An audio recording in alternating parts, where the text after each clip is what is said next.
जय हिंद दोस्तों। आज का वीडियो स्टैटिक जीके जीएस का तीसरा पार्ट है। इस वीडियो में आपको स्टैटिक जीके का कुछ बहुत ही इंपॉर्टेंट क्वेश्चन बताऊंगा जो कि बहुत ही पॉपुलर है और हर एक कंपटीशन में इस तरह का स्टैटिक जीके जीएस आपको आता ही आता है। आपने जरूर देखा होगा दोस्तों। तो चलिए फिर देखते हैं और एक एक करके क्वेश्चन को बनाते हैं और इस तरह क्वेश्चन को एकदम डिटेल में बताएंगे आपको और एक बार में इस तरह क्वेश्चन आपको याद हो जाएगा जो कि मैं डिटेल में बताऊंगा। तो लेकिन आपसे एक छोटा सा रिक्वेस्ट है, यदि वीडियो आपको अच्छा लगे तो हमारे चैनल को सब्सक्राइब करके इस वीडियो को अपने हर एक केवल पढ़ने वाले दोस्त के साथ जरूर शेयर कीजिएगा ताकि आपके दोस्तों को लाभ मिले और हमें भी आपका सपोर्ट मिल जाए। ऐसा इसलिए कर रहा हूं क्योंकि ये मेरा चैनल नया है और बहुत ही छोटा है, इसलिए हमें आपकी सपोर्ट की जरूरत है। तो चलिए फिर देखते हैं और शुरू करते हैं एक एक क्वेश्चन। सबसे पहले हमने आपके सामने क्वेश्चन लाया है। देखिए क्या है कि ओजोन परत हमें किससे सुरक्षा प्रदान करती है। तो आपको क्वेश्चन कहीं भी मिल जाएगा कि ओजोन परत हमें किससे सुरक्षा प्रदान करती है, तो पराबैंगनी किरणों से। किससे प्रदान करती है? तो पराबैंगनी किरणों से। पराबैंगनी किरणों से, ठीक है। पराबैंगनी किरणों से कौन सुरक्षा प्रदान करता है? तो ओजोन परत। और यह पराबैंगनी किरण कहां से निकलती है? तो सूर्य से निकलती है। सूर्य से जब पराबैंगनी किरण निकलती है तो उसका अवशोषण कर लेता है ओजोन परत और वो जो पराबैंगनी किरण है पृथ्वी पर नहीं आ पाती है, जिसकी वजह से हमारा शरीर बचता है और स्वस्थ रहता है, क्योंकि इन पराबैंगनी किरणों से कैंसर होने का संभावना ज्यादा रहता है। अब देखिए ओजोन परत के बारे में कुछ विशेष बातें कहते हैं। ओजोन जो है ऑक्सीजन का ही एक भाग है। ऑक्सीजन को जैसे हम लोग कैसे डिनोट करते हैं? ऑक्सीजन। ऑक्सीजन को हम लोग O2 लिखते हैं, लेकिन ओजोन को O3 से डिनोट किया जाता है, ठीक है। अब देखिए कि ओजोन परत कहां पाया जाता है। ओजोन परत कहां पर पाया जाता है? तो क्वेश्चन बड़ा पूछता है। ओजोन परत जो है समताप मंडल में। ओजोन परत जो कहां पड़ता है? समताप मंडल में, ठीक है। ओजोन परत कहां पड़ता है? तो समताप मंडल में है। और एक ओजोन परत जो है ना गैसों का एक परत है जो कि कहां पड़ता है? समताप मंडल में, ठीक है। अब एक और क्वेश्चन पूछता है कि ओजोन परत किससे नष्ट होता है? ओजोन परत किससे नष्ट होता है? किससे नष्ट होता है? तो याद रखिएगा CFC। CFC एक गैस है जिसका फुल फॉर्म होता है क्लोरो फ्लोरो कार्बन। क्लोरोफ्लोरोकार्बन, यानी कि ओजोन परत जो है CFC यानी कि क्लोरोफ्लोरोकार्बन से नष्ट होता है, यानी कि उसका क्षरण हो रहा है, ठीक है। और यह CFC गैस कहां से उत्पन्न होती है? CFC गैस का उत्पन्न कहां से होती है? उत्पन्न कहां से होती है? तो रेफ्रिजरेटर से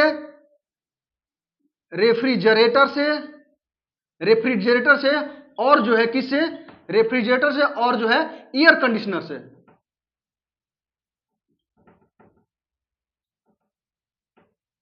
रेफ्रिजरेटर से और एयर कंडीशनर। रेफ्रिजरेटर यानी कि फ्रिज कहते हैं और एयर कंडीशनर मतलब कि इसे एसी कहते हैं, ठीक है। तो याद रखिएगा। और एक क्वेश्चन पूछता है, पता है क्या, कि ओजोन परत को नापने वाली इकाई कौन सी है? देता है कि ओजोन परत को मापने वाली इकाई, यदि ओजोन परत को मापने वाली इकाई आपसे पूछ देगा तो उसका आंसर क्या हो जाएगा? डाप्सन। डाप्सन इकाई, ठीक है। अब देखिए इसमें कितना क्वेश्चन आपको बन गया कि ओजोन परत हमें किससे सुरक्षा प्रदान करती है? तो पराबैंगनी किरणों से। पराबैंगनी किरणों का कहां से उत्पन्न होती है? तो सूर्य से। सूर्य से जो पराबैंगनी किरण निकलती है उसको कौन रोकता है, क्षरण से बताता है? तो ओजोन परत, ठीक है। ओजोन परत जो है किसका भाग है? ऑक्सीजन का ही भाग है, जिसे O3 से डिनोट करते हैं। ओजोन परत कहां पाया जाता है? तो समताप मंडल में ओजोन परत पाया जाता है। ओजोन परत किससे नष्ट हो रहा है? तो CFC यानी कि क्लोरोफ्लोरोकार्बन से ओजोन परत का क्षरण हो रहा है, ठीक है। और यह CFC जो गैस है कहां उत्पन्न होती है, मतलब किससे उत्पन्न होती है? तो रेफ्रिजरेटर से और एयर कंडीशनर यानी कि AC से। ओजोन परत को मापने वाली इकाई कौन सी है? तो डाप्सन है, ठीक है। और एक क्वेश्चन है, याद रखिएगा। पृथ्वी का सुरक्षा कवच, पृथ्वी का सुरक्षा कवच कहा जाता है, ठीक है। पृथ्वी का सुरक्षा कवच किसे कहा जाता है? तो ओजोन परत को। याद रखिएगा, पृथ्वी का सुरक्षा कवच किसे कहा जाता है? ओजोन परत को। इस तरह से एक क्वेश्चन से आप कई क्वेश्चन डिटेल में याद कर सकते हैं। तो चलिए देखते हैं अगला क्वेश्चन। अंतरिक्ष में जाने वाला पहला जानवर कौन है? तो याद रखिएगा, कभी भी यदि पूछ देगा अंतरिक्ष में जाने वाला पहला जानवर कौन सा है, तो एक कुत्ता था। ठीक है, क्या था? एक कुत्ता था जिसका नाम क्या था? तो लाइका। लाइका नामक एक कुत्ता था। अच्छा, ये कब गया था अंतरिक्ष में? तो 1957 ईस्वी में गया था। 1957 ईस्वी में गया था। अब पूछ दिया किस यान से गया था या उपग्रह से गया था, तो उसका नाम था स्पुतनिक 1। ठीक है, याद रखिएगा। आपसे पूछ दिया कौन सा जानवर गया था अंतरिक्ष में, तो लाइका नामक एक कुत्ता था। कब गया था? तो 1957 में स्पुतनिक 1 से गया था। अब देखिए एक और क्वेश्चन पूछेगा आपसे, अंतरिक्ष में पहला उपग्रह किस देश ने भेजा था? किस देश ने? ठीक है, पहला उपग्रह पूछ देगा कि आपको किस देश ने भेजा था, तो याद रखिएगा सोवियत संघ, जिसे अब क्या कहा जाता है? रूस कहा जाता है। ठीक है, तो अंतरिक्ष में पहला उपग्रह किस देश ने भेजा? तो सोवियत संघ ने, जिसे अब की रूस कहा जाता है। तो कौन सा उपग्रह था? तो ये 1957 में भेजा गया था। ये भी जो है 1957 ईस्वी में भेजा गया था। और इस उपग्रह का नाम क्या था? तो स्पुतनिक 2 सेकेंड। याद रखिएगा दोस्तों। अब देखिए एक और क्वेश्चन बनता है कि अंतरिक्ष में जाने वाला पहला व्यक्ति कौन था? अंतरिक्ष में जाने वाला पहला व्यक्ति। ठीक है, अंतरिक्ष में जाने वाला यदि आपसे पूछ देगा कि पहला व्यक्ति कौन था, तो याद रखिएगा जॉर्ज यूरिन गागरिन। अंतरिक्ष में जाने वाला पहला व्यक्ति कौन था? तो जॉर्ज यूरिन गागरिन था। कब गया था? तो 1961 ईस्वी में। 1961 ईस्वी में गया था। अच्छा, किस यान से गया था? अगर यान पूछ देगा तो यान था वोस्टक 1 से गया था। अच्छा, किस देश का था? अगर पूछ देगा कि जॉर्ज यूरिन गागरिन किस का देश का था, तो सोवियत संघ का था, यानी कि वर्तमान में जिसे कि रूस कहा जाता है। अगर ऑप्शन में सोवियत संघ दिया रहेगा तो सोवियत संघ लिखेंगे और नहीं तो रूस मारेंगे। ठीक है, यह हुआ कि पहला व्यक्ति कौन था। अगर आपसे पूछ देगा कि अंतरिक्ष में जाने वाली पहली महिला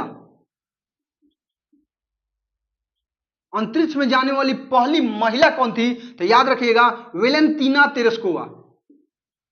वेलेंतीना तेरेस्कोवा। अंतरिक्ष में जाने वाली पहली महिला कौन थी? तो वेलेंतीना तेरेस्कोवा।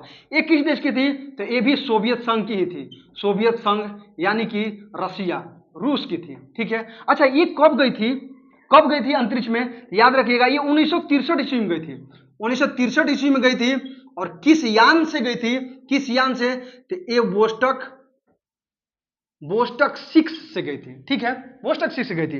ये तो हो गया आपको विश्व का। यदि भारत से पूछ देगा कि भारत का पहला व्यक्ति जो अंतरिक्ष में गया,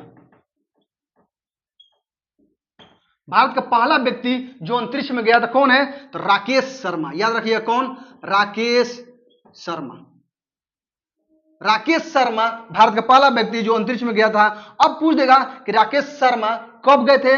तो 1984 ईस्वी में अंतरिक्ष में गए थे। अच्छा, किस यान से गए थे? तो याद रखिएगा सोयूज T2 नाम का एक अंतरिक्ष यानी उपग्रह था, जिससे कि वो अंतरिक्ष में गए थे। अब तो यह है पुरुष। अगर पूछ देगा कि भारत की प्रथम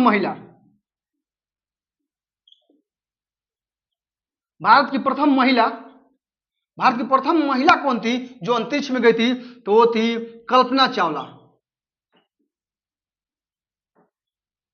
याद रखिएगा कौन? कल्पना चावला। हालांकि ये पूर्ण रूप से भारतीय नहीं थी, क्योंकि अमेरिकी नागरिक थी, तो भारतीय मूल का कहा जाता है। तो भारतीय मूल का प्रथम महिला जो अंतरिक्ष में गई तो कल्पना चावला। एक क्वेश्चन इनका और भी ज्यादा इंपॉर्टेंट है, पूछता है कि कल्पना चावला क्या है कि 2003 ईस्वी में कोलंबिया नामक एक यान था, कोलंबिया नामक एक मतलब उपग्रह था, जिससे जब रिटर्न आ रहे थे पृथ्वी पे तब क्या हो गया, उनकी मृत्यु हो गई थी। ये दोस्तों आपको याद रखना है। तो कितना क्वेश्चन बन गया दोस्तों, देखिए कि अंतरिक्ष में जाने वाला पहला जानवर कौन सा है, तो लाइका नामक कुत्ता है। कब गया, 1957 ईस्वी में स्पुतनिक 1 से। ठीक है, अंतरिक्ष में जाने वाला पहला उपग्रह किस देश ने भेजा, तो सोवियत संघ यानी कि रूस ने भेजा 1957 ईस्वी में स्पुतनिक 2 से। अब अंतरिक्ष में जाने वाला पहला व्यक्ति कौन है, तो जॉर्ज यूरिन गागरिन हो गया। किस देश का था, तो रूस का था। कब गया था, 1961 ईस्वी में वोस्टक 1 से। अंतरिक्ष में जाने वाली पहली महिला कौन सी है, तो वेलेंटीना तेरेस्कोवा, सोवियत संघ की है यानी कि रूस की है।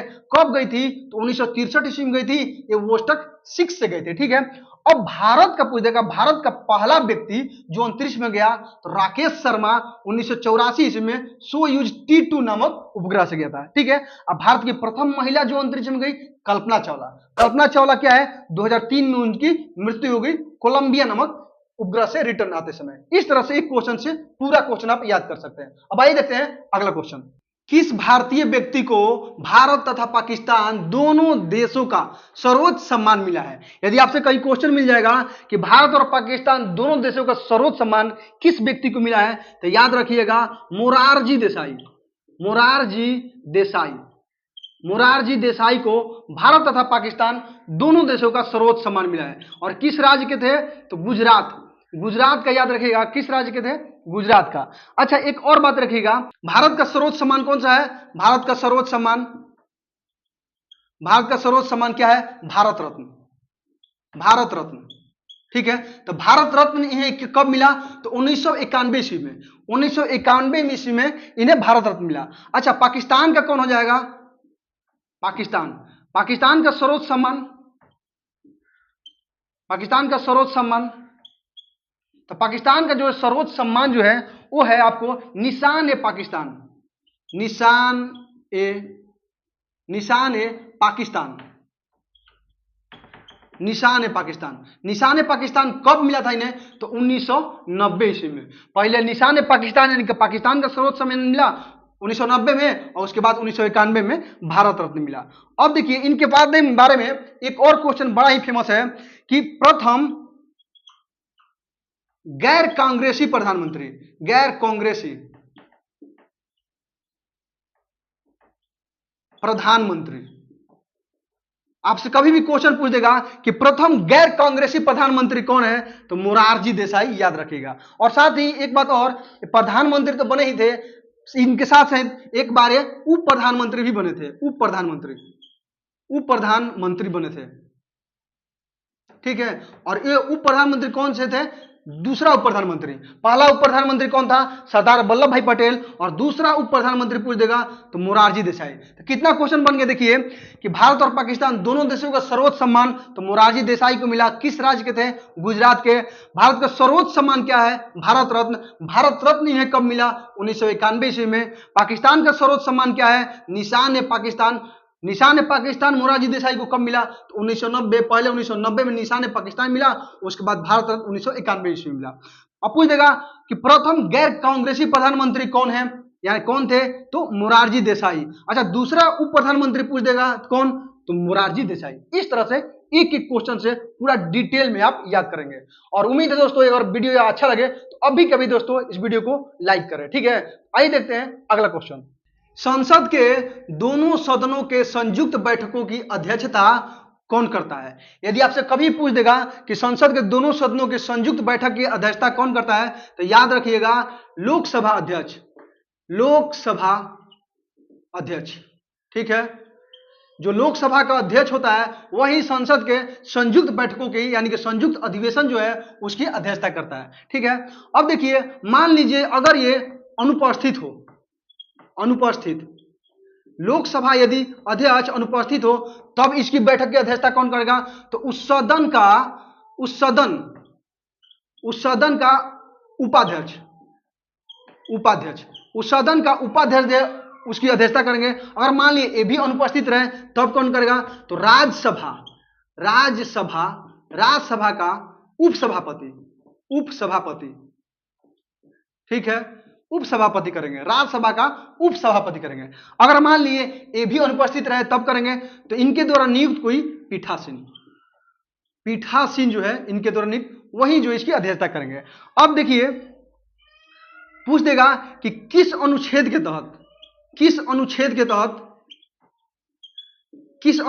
तहत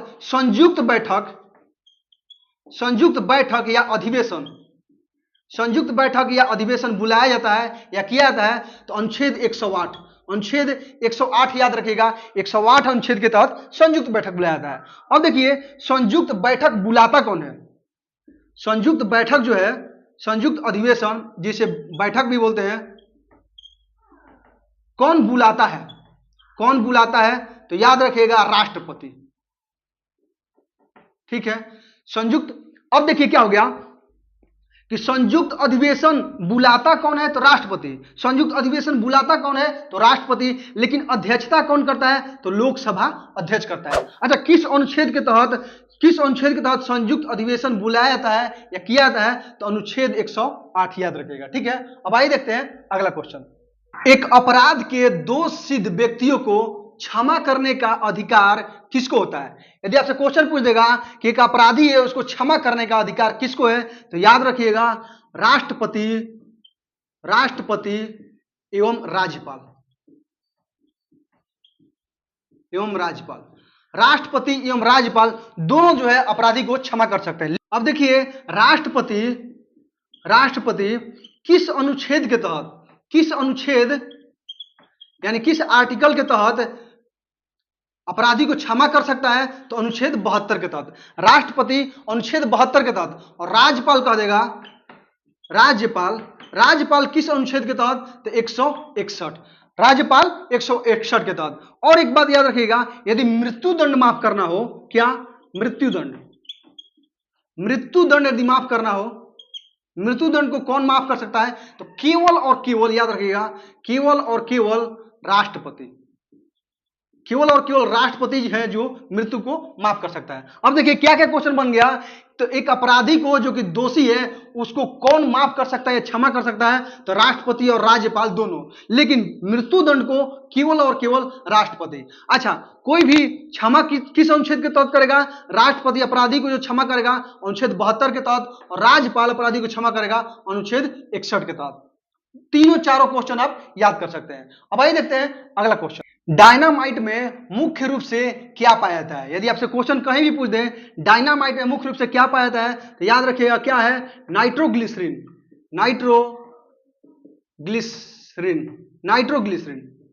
ठीक है, तो आपसे पूछ दे कहीं भी डायनामाइट में मुख्य रूप से क्या पाया जाता है, तो नाइट्रोग्लिसरीन। अच्छा, डायनामाइट को बारूद भी कहा जाता है। क्या कहा जाता है? तो बारूद।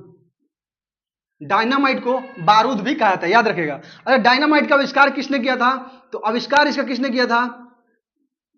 आविष्कार यानी कि डायनामाइट को किसने खोजा था? अल्फ्रेड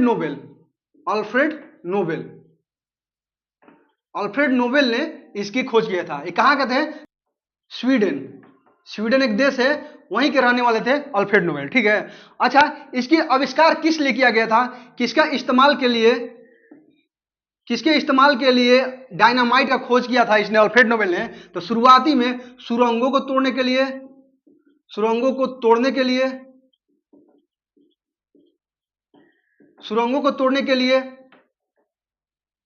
पत्थरों को तोड़ने के लिए और बिल्डिंगों को ध्वस्त करने के लिए। ठीक है, इस कार्य के लिए उन्होंने आविष्कार किया था। लेकिन बाद में क्या हुआ, इसका गलत इस्तेमाल किया गया, जिसकी वजह से बहुत सारे लोगों की जान गई। इसी की वजह से मौत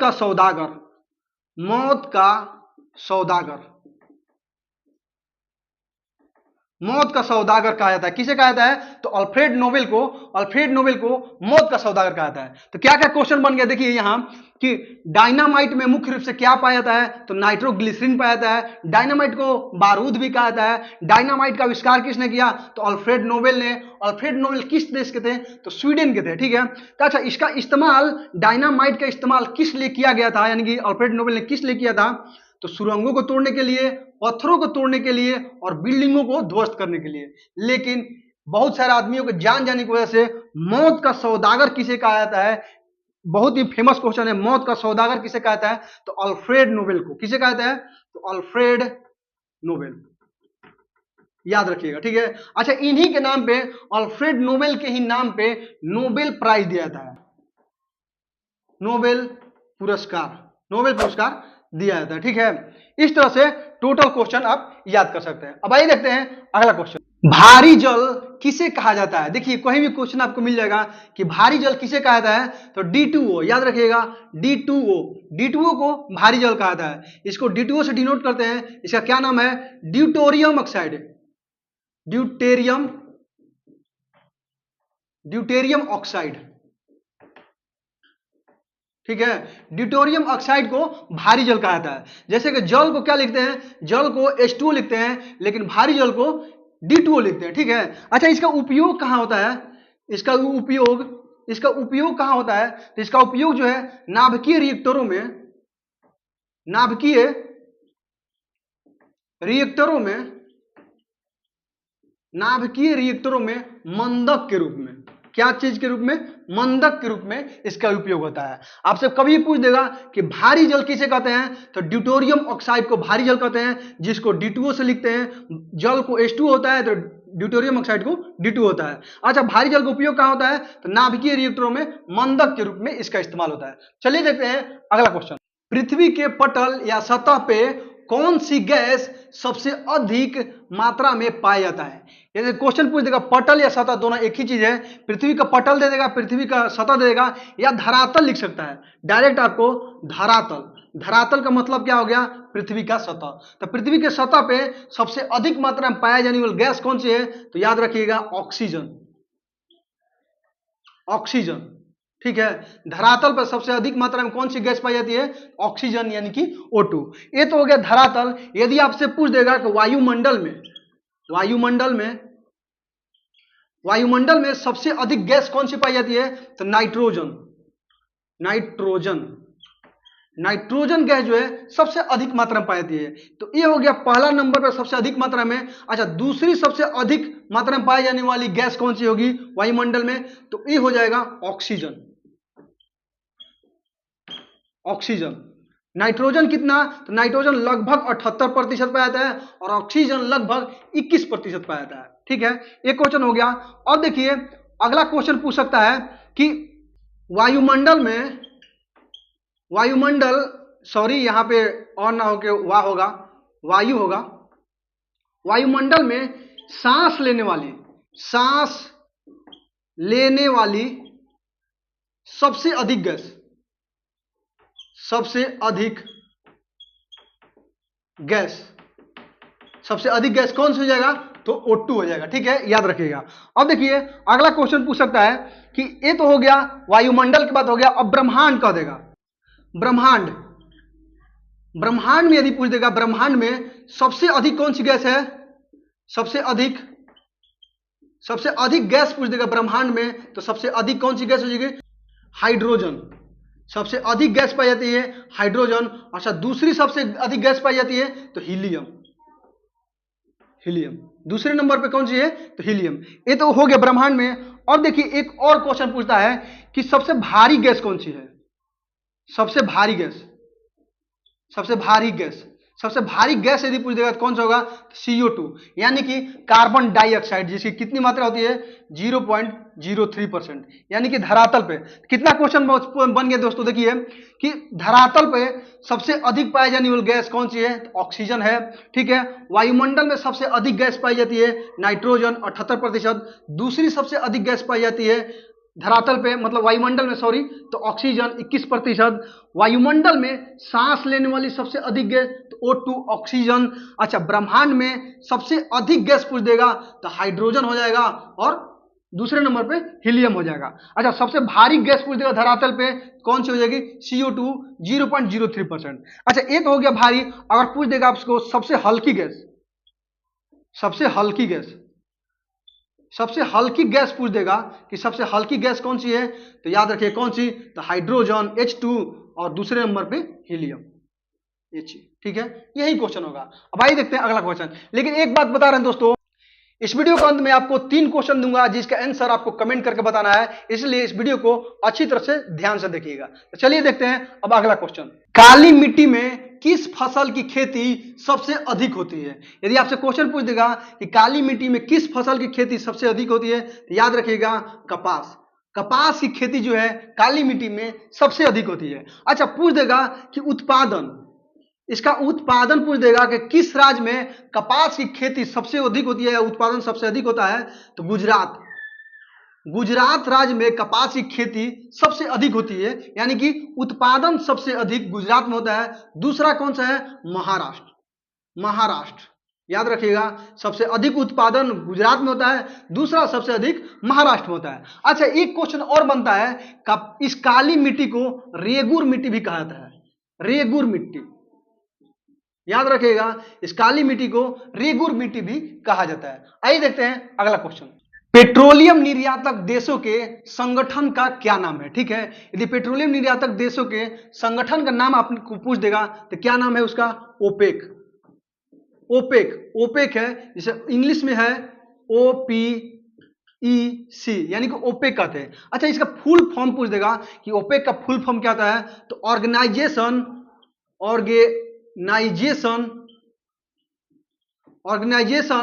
ऑफ पेट्रोलियम